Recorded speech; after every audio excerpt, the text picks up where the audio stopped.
você já sentiu sobrecarregada e exausta por precisar carregar toda a responsabilidade com seus filhos, com sua casa, com a maternidade?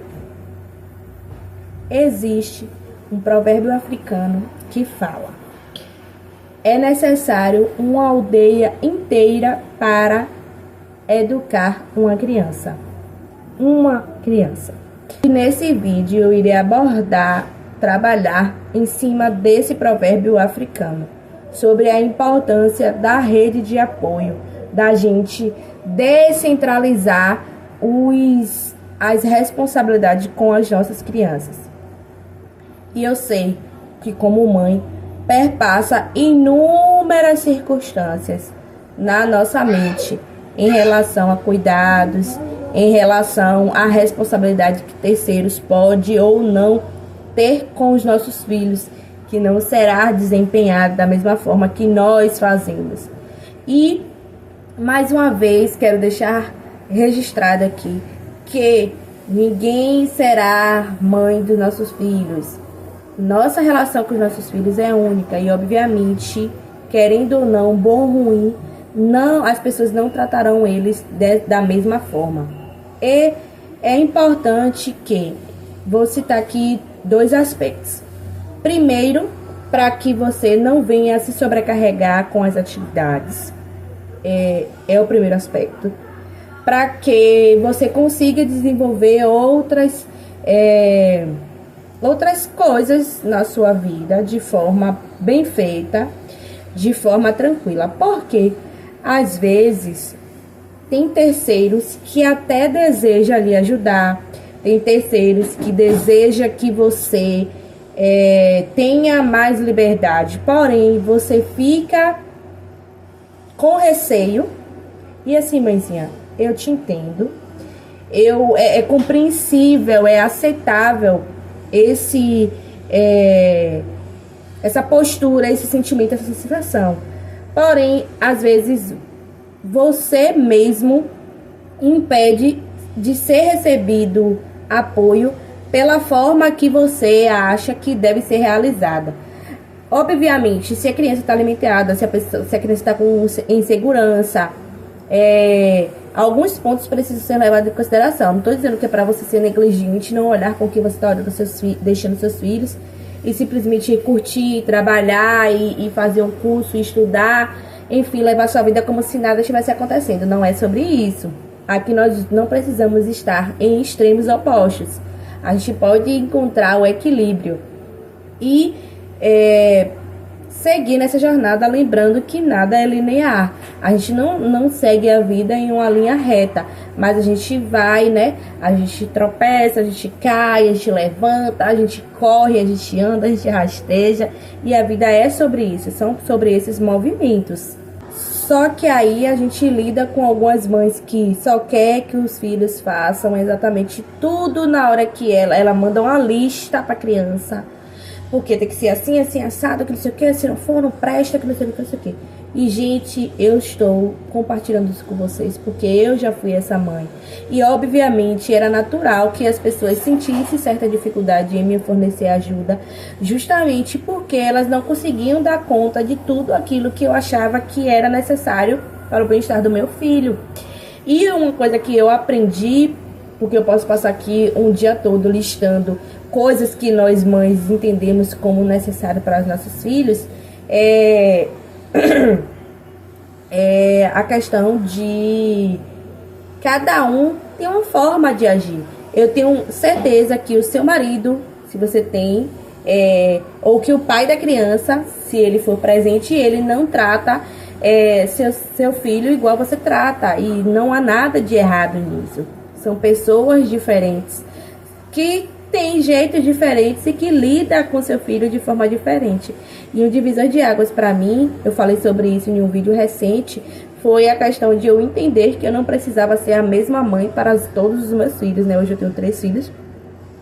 E parou por aí. Parou por aí, porque eu já não posso ter mais filhos, que bom, já fui operada. E depois eu posso até falar aqui sobre essa minha experiência da minha cirurgia, Eu sempre tive muito receio de cirurgia, mas vamos lá voltar para o assunto do vídeo, que é sobre a questão de nós entendermos que as pessoas não vão ofertar as mesmas coisas para os nossos filhos, porque elas não somos nós, e que tá tudo bem. Então, quando eu entendi que eu não precisava ser a mesma mãe, dar o mesmo amor, dar mesmo tudo para todos os meus filhos, a minha exigência, a minha cobrança interna foi muito menor.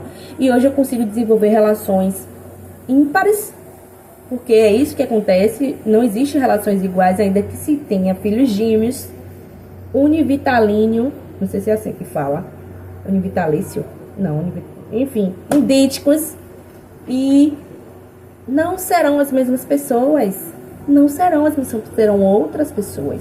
Então, assim, é importante que a gente tenha essa consciência e permitir que os outros ajam com seu filho, trate seu filho, que seu filho também aprenda a lidar com diversos tipos de pessoas. Porque imagina o quão cruel não seria você colocar seu filhinho em uma bolha, dedicar todo o seu tempo e atenção àquela criatura maravilhosa que é o seu filho, que você só queria colocar em um potinho e deixar com que nada acontecesse com ele. Eu já tive essa sensação, hoje menos. Hoje eu exponho meus filhos às experiências da vida, né? Claro, não sendo negligente, mas exponho às experiências da vida. E você dedicasse todo o seu tempo, uma longa jornada da sua vida, vamos botar aí 10 anos. 10 anos. 10 anos. E eles não teriam professores?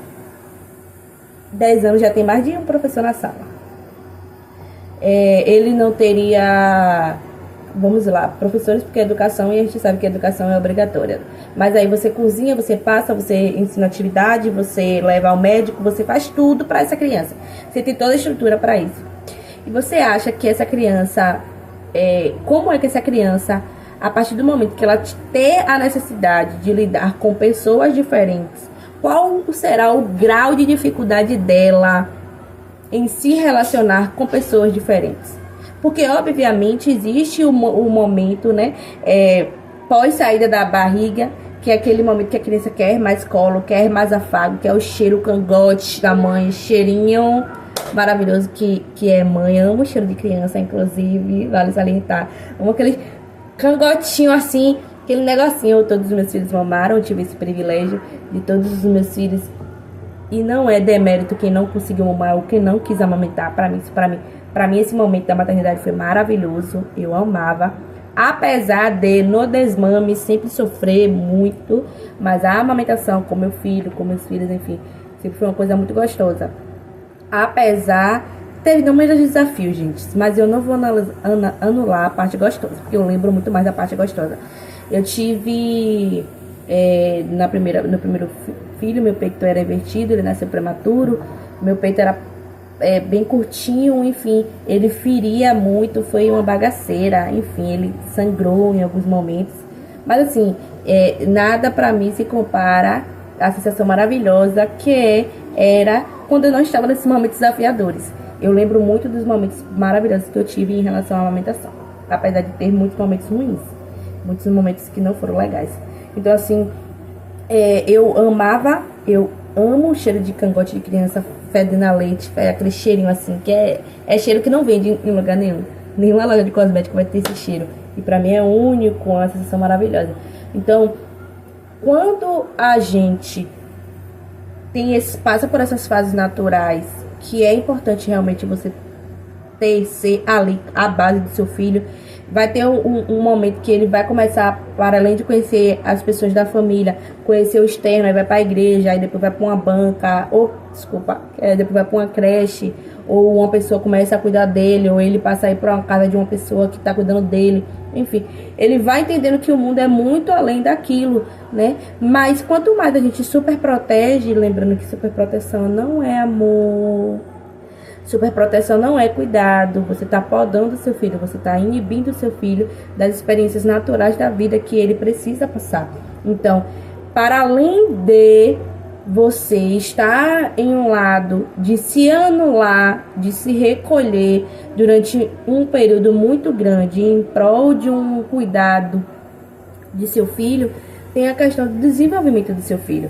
Seu filho precisa ter essas experiências, ele precisa ter as vivências dele, ele precisa ter as relações dele, ele precisa ter os segredinhos dele. E isso é natural, isso acontece naturalmente. Então, assim, perceba o quanto a sua superproteção, a sua idealização de que você quer manter seu filho na sua bolha, que você quer guardar seu filho, que você quer impedir que seu filho lide com situações adversas, porque ele não vai saber lidar. Meu amorzinho, meu chuchuzinho. E você acha que se ele nunca for colocado diante daquela situação, ele vai aprender como a lidar com aquela circunstância? A gente aprende praticando. Eu iniciei o vídeo falando justamente sobre... Desculpa, não foi esse vídeo, foi um outro vídeo, foi porque eu acabei de gravar o vídeo. Eu falei sobre o quanto a gente sabe, entende que a teoria é diferente da prática. Porque a gente aqui, ó, blá, blá, blá, blá, blá, no ouvido dele, orientando, é diferente de quando ele tá lá, passando um perrengue com um amigo, quando ele tá sofrendo um bullying, a gente sabe que é real. Nossos filhos, eles não têm uma armadura que vai evitar com que eles passem por essas situações. É que a gente queira muito. E tá tudo bem, são experiências da vida, você viveu, você passou. Obviamente que você não vai ser negligente, gente. Mais uma vez ressaltando, a gente não precisa lidar com opostos, com total opostos, com tipo, ou é 8 ou é 80, não precisa. A gente não precisa pegar nosso filho e jogar numa jaula de leão e dizer, lide com isso. A gente não precisa ser cruel. A vida é desgraçada, você tem que lidar com isso, eu passei por coisa pior. Não, eu estou falando aqui de a gente ter cuidado com a questão da super proteção. É sobre isso que eu estou abordando nesse vídeo. Então é necessário a gente ter um pouquinho de cautela, a gente ter um pouquinho de senso, para a gente não ser extremista e não entender a mensagem errada. Também, se entender, não é responsabilidade minha o seu entendimento. Claro que eu quero me fazer o mais entendida possível, né? Para que eu atinja realmente o que precisa ser atingida com esse vídeo. Mas aí quando eu deixo ele com terceiros, aí a roupa dele tá assim, o cabelo dele tá assado, tá. Não tá do jeito que você queria, mas me conte. Isso vai pesar tanto quanto você se sentir sufocada, sobrecarregada, demasiadamente atarefada. Claro que a gente precisa ponderar, mas eu percebo que nós às vezes somos um tanto que inflexíveis. A gente só quer as coisas de uma determinada maneira. E a gente precisa entender que as pessoas têm outras formas de cuidado, outras formas de atenção, outras formas de lidar com a nossa criança. E isso não significa que as crianças estão sendo mal cuidadas ou maltratadas. Pesa muito menos, eu tenho certeza, você receber seu filho com a roupa descombinando, com o cabelo bagunçado ou com o cabelo com penteado que você não gosta, ou com, sei lá, com a boca suja de Danone, porque você não pode deixar a boca do seu filho suja de Danone, ou com a melequinha escorrendo, porque você é aquela mãe maravilhosa que não pode deixar uma melequinha escorrendo, porque senão fulano e ciclano vai achar, do que você não tirar umas horas para dormir a mais no dia de sua folga. Às vezes não é, gente, sair pra balada, fazer, sabe? Ai, eu vou conhecer os Estados Unidos, eu vou levar meu filho, eu vou conhecer a Disney. Não são sobre esses extremos. São detalhes que no nosso dia a dia faz toda a diferença. Faz toda a diferença. Então, é necessário, obviamente, que seu filho também tenha contato com outras pessoas. Porque se para uma criança é necessário uma aldeia toda. Gente, quando eu internalizei esse provérbio africano, eu entendi o quanto é importante meu filho ser exposto a outros tratamentos, a outras realidades.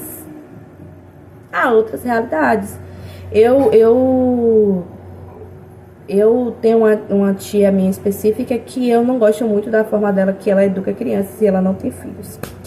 E em um determinado dia eu falei assim, não, eu vou deixar meu filho lá, o mais velho, né? Ela fala umas coisas assim, meio absurdas, assim, umas coisas assim. Só que assim, gente, eu não tenho como controlar o que meu filho vai ouvir.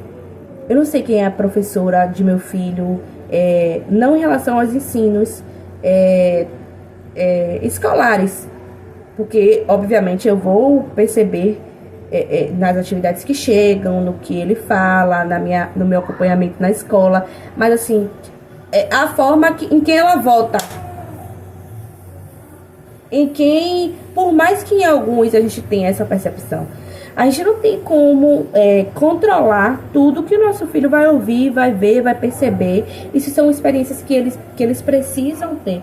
Quando eles estão diante dessas outras realidades, inclusive aqui em casa foi algo muito importante, essa questão de fazer com que eles entendam que a minha tratativa, que eu, Letícia, não sou A nem B. Por exemplo, ficava muito com a avó paterna. A avó paterna tem hábitos, né? Ó, mamãe, sua avó lhe trata assim, sua avózinha faz assim com você, mas aqui em casa é diferente, a gente funciona dessa forma. Mamãe é mamãe, vovó é vovó, ou titia, cunhada, fulano é fulano, mamãe é fulano. E não precisa ser uma pessoa que está metendo pau na outra, porque ela simplesmente age, trata seu filho diferente de você. E está tudo bem, seu filho precisa estar diante dessas realidades. Uma coisa que eu ouço muito é quando as pessoas lidam com meu filho mais velho, hoje ele tem 11 anos. A coruja gaba o toco, né? Tá tudo bem. Mas uma das falas que eu mais ouço é o quão meu filho é desenvolto. Meu filho, ele conversa sobre qualquer assunto. E tipo assim, sobre qualquer assunto mesmo. Meu filho, ele sabe negociar. Meu filho é assim, a questão da comunicação de meu filho, esse poder de comunicação. Vocês percebem que eu sou muito comunicativa, né? Mas não só porque eu ensino para ele assim, fala desse jeito. Obviamente, né? Vai comprar alguma coisa, e aí, não tem isso, filho, pense dessa forma, pergunte assim e tal. Você vai fazer isso, você vai em tal lugar, então você observa as placas, observe as pessoas, como se comportam. Obviamente, ele tem um olhar mais observador, cuidadoso. Obviamente, ele pega muitas coisas, obviamente, porque foram coisas que eu ensinei. Mas assim, perceba, tem habilidades que ele tem que eu não tenho. Essa questão da negociação. Meu pai sempre... e aí eu peguei essa característica dele, que meu pai sempre... ele não negociava. Ele tá cobrando R$1.000 por um sapato, eu posso pagar, eu quero pagar, eu vou pagar, pronto, eu pago. Não quer, não vou pedir desconto a ele. Então, eu nunca tive essa questão da negociação. E aí, recentemente, meu filho saiu com o padrinho, né, para poder comprar roupas e acessórios, enfim, algumas coisas que ele queria, que tava precisando. E aí, ele chegou em uma loja, e aí ele, na verdade, foi camelô assim, né, de rua. E aí ele tava negociando um anel. E aí meu irmão contou ali como foi essa história dessa negociação. E aí meu irmão falou que não se meteu, né, e que é o padrão dele, que não se meteu, e depois ficou admirado em ver aquela habilidade dele em negociar, né. E aí, tipo assim, o anel era 45, aí ele falou, faz 20, aí o cara não, 30. Aí o cara não, 35. Aí ele não, 30, morreu em 30. Tipo, não foi nem ele nem o cara. E aí meu irmão ficou assim, poxa, Letícia, realmente Saulo tem essa habilidade, assim, eu não tenho essa habilidade. E a gente, né, foi criada pelo nosso pai, e a gente não tem essa habilidade de negociação. A gente não tem essa sagacidade. E assim, com certeza ele adquiriu. Obviamente que a gente sabe que tem características que já vêm com a criança, e tem habilidades que são trabalhadas. Assim, ele viu isso aí com alguém que não fui eu. Você acha que não é importante ele lidar com isso? Letícia, mas vai aprender coisa que não presta, tá? Alecrim dourado. Você já sabe que presta, né? Maravilhosa. Você é um chuchuzinho, né? Pedir ajuda não é fraqueza. Você sinalizar que você precisa de uma rede de apoio. Obviamente, a gente aqui pode lidar com dois extremos. Tanto daquela mãe que não quer pedir ajuda de jeito nenhum, não quer pedir socorro, um help ali, porque pode sinalizar fraqueza, ou porque quer ter o controle de tudo. E também tem aquela mãe que às vezes se isenta da responsabilidade com o filho. A gente sabe que existe esses dois polos, esses dois nortes aí, que tá dentro da realidade materna. Mas é importante agora, falando sobre essa questão da gente entender que a gente pode pedir ajuda e que não é demérito a gente pedir ajuda, e que às vezes a gente vai errar, às vezes a gente vai desacertar assim, dar uma cagada, fazer uma merdona, e que tá tudo bem. Entenda que é a sua primeira experiência. Ah, Letícia, mas eu tenho 4 filhos. Tá. Você já foi mãe de 4 filhos em outros momentos? Em quantas vezes você já foi mãe de 4 filhos? A gente tá aqui também. A gente não precisa saber tudo. A gente não precisa dar conta de tudo. A gente não precisa ser super heroína. Você não precisa ser a Mulher Maravilha. Você não precisa carregar todas as responsabilidades do mundo em suas costas. Você é apenas um ser humano. Precisa se olhar. Precisa dedicar tempo pra você, para que você seja melhor para você e também para as pessoas que precisam de você. Afinal de contas, as pessoas que precisam de você, elas precisam de você bem. Agora, me conte aqui, dentro da maternidade, no quesito rede de apoio, qual tem sido a sua maior dificuldade? Compartilha aqui comigo nos comentários. E se esse vídeo ressoou bem pra você, se fez algum sentido pra você, vou pedir para que você compartilhe com outras mães, que você, se ainda não é inscrita no canal, se inscreva no canal, ative as notificações e também curta o vídeo. É muito importante que você curta, deixe seu like no seu vídeo, tá certo? Até a próxima e até breve. Muito obrigada.